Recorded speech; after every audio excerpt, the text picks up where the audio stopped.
Hello, friends. Welcome to Nirmal. I'm Piyush Jain, and today we are going to be talking about a new company which is going to get listed on the bourses.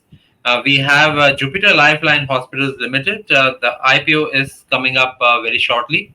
And to understand more about the company, today we have been joined by the management, Dr. Ankit Thakker, the CEO of the company. Dr. Ankit, welcome to the show. Hi Piyush, thank you for having me. Sir, let's first start with more about the company. Tell us how about the idea of establishing the company hospital came up. Help us understand about the journey. We started this company with the first hospital in Thane region of Mumbai about 15, 16 years back. And that time also Thane had a population of close to 10 to 15 lakhs with no proper organized tertiary care facility. Uh, we saw every day that patients from this region had to travel, far away to south of Mumbai, west of Mumbai, and were not able to get care closer to their home. We thought that that had to change, and for that reason, we set up the hospital in Thane. After having done that, we realized and this kind of became the philosophy of the strategy of the company. The success in Thane taught us that healthcare should be looked at as a hyper local service, and we should look for those locations which have dense residential population and which are relatively underserved in terms of organized or corporate healthcare, and try and set up a facility there because it's quite intuitive that most people, including yourself, if you would think, if you were to access healthcare or go to a hospital, how far would you be willing to travel to reach a hospital, assuming you are in urban and tier one India? The answer is usually 20 to 30 minutes, right? You don't want to travel much more than that to access a good health infrastructure. So that has been our thought process. After Thane, we built up a second hospital in the western part of Pune in the Baner area.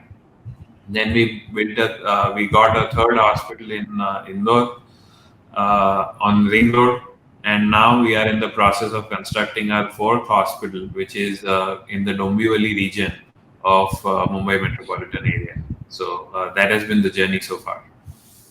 The fourth hospital, the land has already been taken from the government or purchased. What is the situation right now in terms of progress? So all the four lands are freehold open market lands. We don't take any government land or subsidy or any such support. Even the fourth land, which is in Dombivli, we have bought the land. We have got all the government permissions in place, environmental clearance in place, and we have started construction for that facility. It is going to be a 500-bed hospital, which we hope should commence something between 2 to 3 years from today. Why you don't actually take permission or help from the government? Why is it like you really like to purchase the land? I think no strings attached model, plays out well in the long run, where there is no dependency and no, stress of regulatory interference. So we like to have all our assets completely owned and sit on our book. We also, have chosen not to take properties on lease and go asset light. We have chosen to be fully asset heavy, and everything beginning from the land up to the building, up to furniture, fixtures, technology, machines, everything sits on our book. We believe this helps us to have sustainable and consistent operations, and also financially it plays out much better in the long term. Okay. And so, what's the sort of average capex for a hospital like a 500-bed hospital in Dombivli? So in the current time, we expect it should take something like 1 crore per bed. Sorry, sir, I missed your number. It should take something around 1 crore per bed to set up the hospital. Okay. So around 500, yeah. Correct. Okay. And what is the net borrowings at present on your books? Currently, the debt is around 500 crores at the corporate consolidated level. After the IPO, with the primary proceeds that we are raising, we will be a debt-free company. Okay, that should be very interesting. What is the total amount of, sir? Sort of, I'm now doing a sort of bookkeeping for our viewers. What is the total amount of fund which you are planning to raise from the IPO? Because I remember about 123 crores you've already raised in the pre-IPO placements. So, what is the total amount of funds you're targeting? So besides the 123 which is already raised in pre-IPO, we are raising a further 542 crores in primary equity through this IPO. Right, and there is also a sort of a part sale from the existing investors also, sir, right? Correct. So as a promoter, we are not selling a single share, but there is some OFS component from some of the existing shareholders, and yes, that will be added on to the primary component. Right. And from the perspective of Dombivli Hospital, sir, what is the sort of expected timeline of commissioning? Like, where are we right now? Is there already construction work in progress? Where are we right now? And what is the sort of commissioning expectation? So construction has just begun a couple of months back. With receding monsoons now, it should take further pace. We expect anything between 2 and 3 years from now, the hospital should be functional. And sir, also hospitals is just like, this is a very bizarre comparison, but I'm saying there is a way in banks also, when you open branches, there is a gestation period. After that, the branch becomes break even and then finally profitable in terms of per employee churning up. Same with hospital. When you open a hospital in a new area, whatever number of beds, there is a time basically when you start moving towards break even, and then you start actually earning those optimum return on assets. For a hospital, for your hospitals, what's that average time when actually you start seeing those returns? So yes, we think that you could achieve a EBITDA break even between 1 and 2 years of operations. Around 2 years conservatively, EBITDA break even could be achieved. And yes, I was not aware of the bank branch cycle, but the hospitals also work in the fashion which you pointed out now, and it will take first couple of years to settle down, develop roots in the community, develop your medical teams, and really get everything established. And then after 3 years is when you start growing at a more rapid pace. Right, and from that perspective, when you look at your hospitals like the Indore or the Thane Hospital, what has been the sir average revenue per bed? So Thane, we had last year an average revenue per bed of around 56,000 crores, and in Pardon you, sir. Are you saying 56,000? Rupees. Okay, sure. Average revenue per bed was 56,000 rupees per day. The Pune was around 50, and Indore was around 40. So that was the ARPOBs in all the three properties. Right. So which actually tells me that for the year per bed, the number is between 1 and 2 CR, depending you are in Bombay or Indore or any tier 3 city, but number could be somewhere there. Correct. And so Pune and Thane, of course, being more matured properties, are also doing more critical care work. Newer hospitals typically start off by doing relatively secondary care and lower end of the spectrum, and eventually, as all the teams get built in, all the community starts knowing about you. Then you start doing more and more critical care work. So Indore has a little bit of headroom in terms of better case mix utilizations, but Thane and Pune are pretty mature. Right. And what's the total number of beds, sir, right now, excluding Dombivli? So we have 1,000 operating beds already, and opportunity to add 200 more beds in Indore. So roughly 1,200 beds would be the capacity available. Right. And while your Dombivli hospital will be in the the construction phase, and then eventually sort of commissioning, and then the growth phase. So that almost looks like a 4 to 5 year cycle when the hospital will achieve its optimum benchmarking as per your own internal assessment. During this period, you will keep investing in new hospitals. Like, what's the kind of strategy? Yes, absolutely. So that's the strategy. So as I said, if to break it down and try to oversimplify it for understanding, first 3 years of the hospital is, could be earmarked for settling down. The next 3 years could be earmarked for rapid growth, and after 6 years, you kind of plateau into slow maturity and optimum utilization.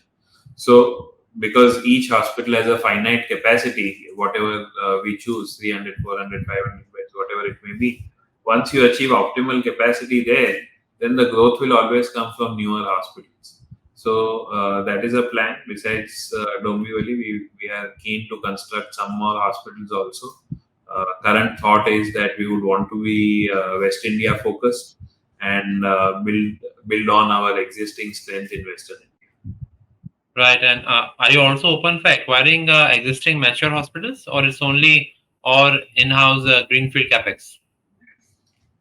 Yeah, our preferred route is greenfield organic way of growth, because we believe this allows us to control the location, control the design and quality of build and construction, allows us to build up the teams and reputation from scratch, and it just plays out much better in the long term rather than getting into acquisition modes.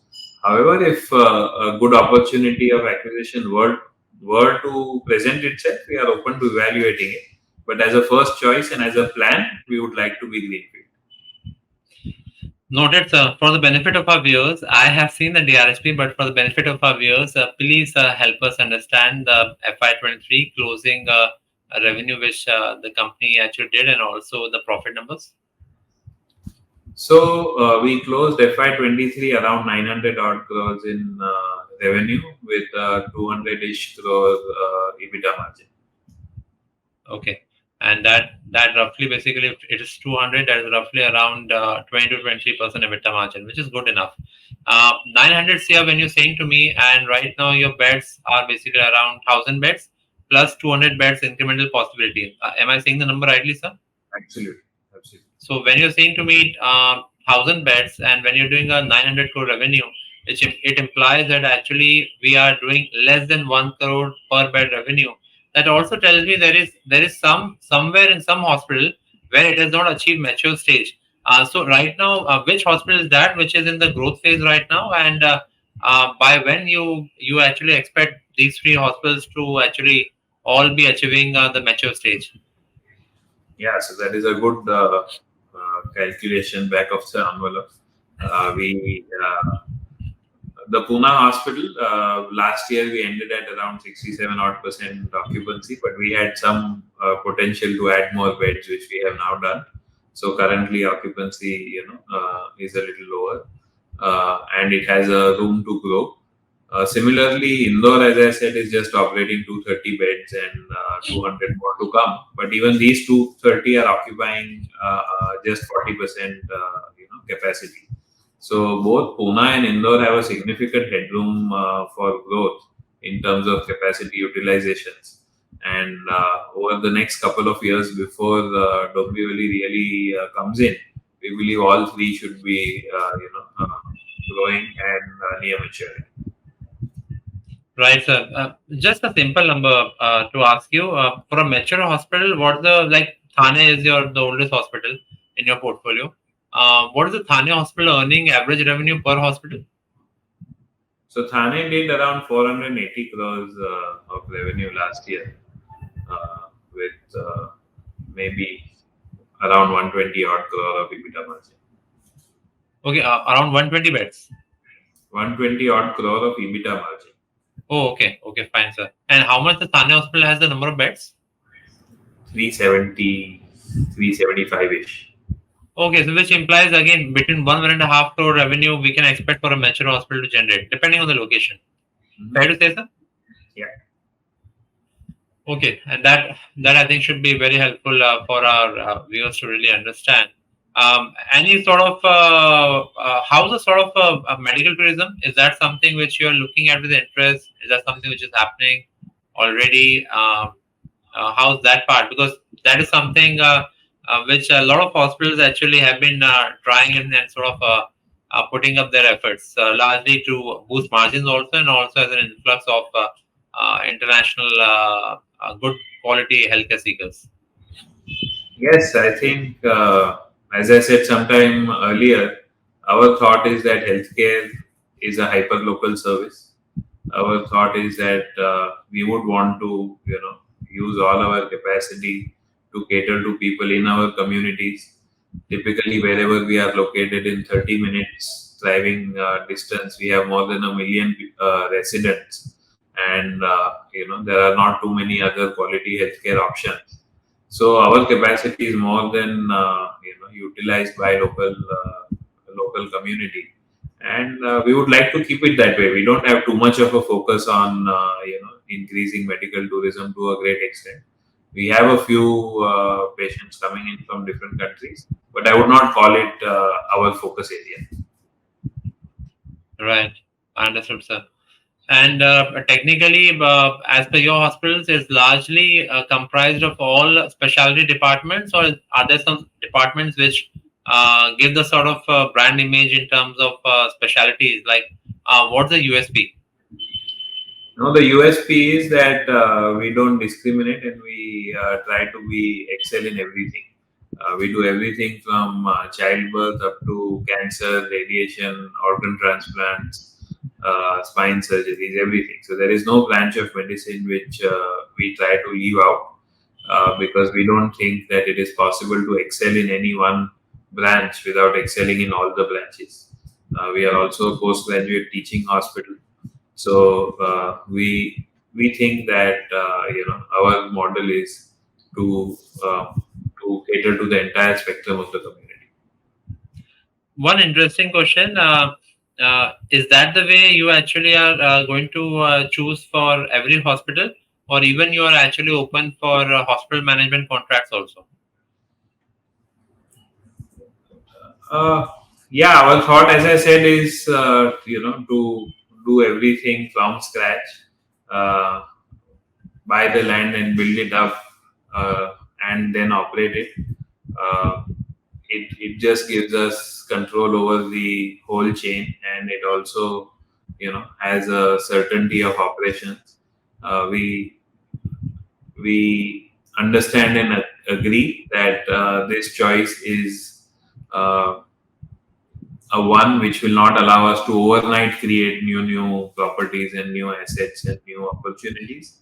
But that is a conscious choice, because whatever we are investing in terms of money and effort, we would like it to be sustained over a longer period of time, and that is why we have chosen this route.